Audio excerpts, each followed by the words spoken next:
భగవంతుడు ఎందుకు బాధ పెడుతూ ఉంటాడు అంటే దానికి ప్రధానమైనటువంటి కారణము ఒక్కటి ఉంటుంది. గత జన్మలలో ఏదో పాపం చేసినది ఉంటుంది. ఆ పాపం ఎవరికి తెలుసంటే మనకి తెలియదు. ఆ జన్మలో శరీరాన్ని విడిచిపెట్టేసినప్పుడు ఇక మనకి ఆ జన్మ గురించి తెలియదు.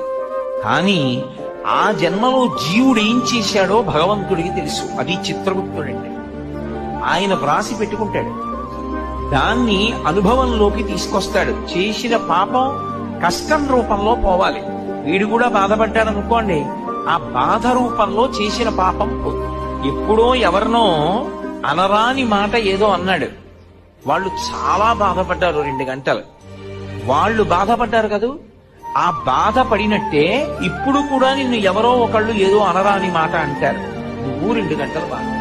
ఈశ్వరుడు గత జన్మలలో చేసిన పాపాన్ని దృష్టిలో పెట్టుకుని ఫలితాన్ని